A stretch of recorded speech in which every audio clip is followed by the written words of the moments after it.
முதல் வாசகம். வாழ்வுக்கு வழியான மனமாற்றத்தை பிற இனத்தவர்க்கும் கடவுள் கொடுத்தார்.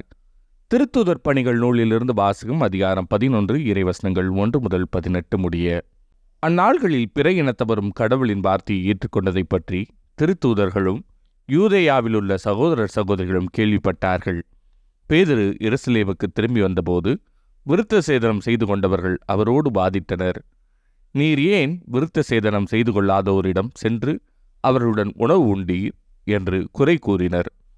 பேதுரு நடந்தவற்றை ஒன்றின் பின் ஒன்றாக விளக்கி கூறத் தொடங்கினார். நான் யோப்பா நகரில் இறைவனிடம் வேண்டிக் கொண்டிருந்த போது மெய்மறந்த நிலையில் ஒரு காட்சி கண்டேன். பெரிய கற்பாயை போன்ற ஒரு விரிப்பு 4 முனைகளிலும் கட்டப்பட்டு வானத்திலிருந்து இறக்கப்பட்டு என்னிடம் வந்தது. அதை நான் கவனமாக நோக்கிய போது தரையில் நடப்பன, ஊர்வன, வானில் பரப்பன, காட்டு விலங்குகள் ஆகியவற்றை கண்டேன். பேதுரு, எழுந்திடு, இவற்றை கொன்று சாப்பிடு என்னும் ஒரு குரல் ஒலிப்பதையும் கேட்டேன். அதற்கு நான், வேண்டவே வேண்டாம் ஆண்டவரே, தீட்டானதும் தூய்மையற்றதுமான எதுவும் ஒருபோதும் என் வாயுக்குள் சென்றதில்லையே என்றேன். 2ஆம் முறையும் வானிலிருந்து மறுமொழியாக, தூய்மையானது என கடவுள் கருதுவதை தீட்டாக கருதாதே என்று அக்குரல் ஒலித்தது. இப்படி மும்முறை நடந்த பின்பு யாவும் வானத்துக்கு எடுத்துக் கொள்ளப்பட்டன. அந்நேரத்தில் செசரியாவிலிருந்து என்னிடம் அனுப்பப்பட்ட 3 நான் தங்கியிருந்த வீட்டின் முன் வந்து நின்றனர்.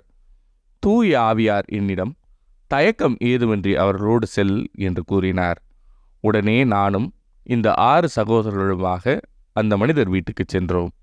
அவர் தம் வீட்டில் வானதூதர் வந்து நின்றதை கண்டதாகவும், அத்தூதர் பேதுரு என்னும் பெயர் கொண்ட சீமோனை வரவழையும், நீரும் வீட்டார் அனைவரும் மீட்பு பெறுவதற்கான வார்த்தைகளை அவர் உம்மோடு பேசுவார் என்று தமக்கு கூறியதாகவும் எங்களுக்கு அறிவித்தார். நான் பேசத் தொடங்கியதும் தூய ஆவி முதலில் நம் மீது இறங்கி வந்தது போல் அவர்கள் மீதும் இறங்கி வந்தது. அப்போது யோவான் தண்ணீரால் திருமுழுக்கு கொடுத்தார். ஆனால் நீங்கள் தூய ஆவியால் திருமுழுக்கு பெறுவீர்கள் என்ற ஆண்டவரின் வார்த்தைகளை நான் நினைவு கூர்ந்தேன். இப்போதும் ஆண்டவராகிய இயேசு கிறிஸ்துவின் மீது நம்பிக்கை கொண்டபோது நமக்கு அருளப்பட்ட அதே கொடையை கடவுள் அவர்களுக்கும் கொடுத்தார் என்றால் கடவுளை தடுக்க நான் யார் என்றார். இவற்றை கேட்டு அவர்கள் அமைதி அடைந்தனர். வாழ்வுக்கு வழியான மனமாற்றத்தை பிற இனத்தவருக்கும் கடவுள் கொடுத்தார் என்று கூறி அவரை போற்றி புகழ்ந்தார்கள். இது ஆண்டவரின் அருள்வாக்கு. இறைவா, உமக்கு நன்றி. பதிலுரை பாடல். உயிருள்ள இறைவன் மீது என் நெஞ்சம் தாகம் கொண்டுள்ளது. கலைமான் நீரோடைகளுக்காக ஏங்கி தவிப்பது போல் கடவுளே, என் நெஞ்சம் உமக்காக ஏங்கி தவிக்கின்றது.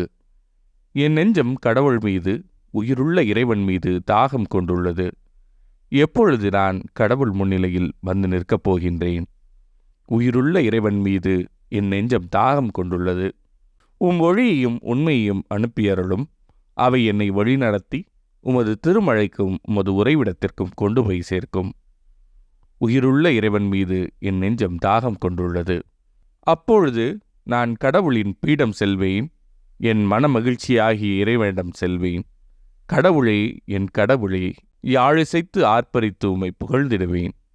உயிருள்ள இறைவன் மீது என் நெஞ்சம் தாகம் கொண்டுள்ளது. நற்செய்தி வாசகம். ஆடுகளுக்கு வாயில் நானே. யோவான் எழுதிய தூய நற்செய்தியிலிருந்து வாசகம். அதிகாரம் 10, இறைவசனங்கள் 1 முதல் 10 முடிய. அக்காலத்தில் இயேசு கூறியது, உறுதியாக உங்களுக்கு சொல்கிறேன், ஆட்டுக்கொட்டில் வாயில் வழியாக நுழையாமல் வேறு வழியாக ஏறி குதிப்போர் திருடர் அல்லது கொள்ளையராயிருப்பர். வாயில் வழியாக நுழைபவர் ஆடுகளின் ஆயர். அவருக்கே காவலர் வாயிலை திறந்து விடுவார். ஆடுகளும் அவரது குரலுக்கே செவிசாய்க்கும். அவர் தம்முடைய சொந்த ஆடுகளை பெயர் சொல்லி கூப்பிட்டு வெளியே கூட்டிச் செல்வார். தம்முடைய சொந்த ஆடுகள் அனைத்தையும் வெளியே ஓட்டி வந்த பின் அவர் அவற்றுக்கு முன் செல்வார். ஆடுகளும் அவரை பின்தொடரும். ஏனெனில் அவரது குரல் அவற்றுக்கு தெரியும். அறியாத ஒருவரை அவை பின்தொடரா. அவரை விட்டு அவை ஓடிப்போகும். ஏனெனில் அவரது குரல் அவற்றுக்கு தெரியாது. இயேசு அவர்களிடம் உண்மையாக இவ்வாறு சொன்னார். ஆனால் அவர் சொன்னதை அவர்கள் புரிந்து கொள்ளவில்லை.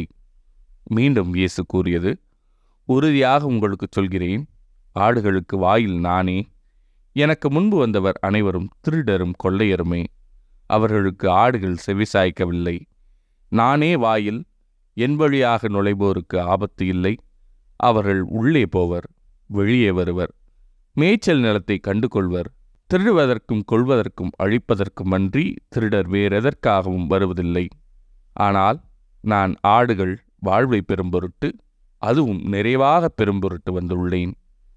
இது ஆண்டவரின் அருள்வாக்கு. கிறிஸ்துவே உமக்கு புகழ்.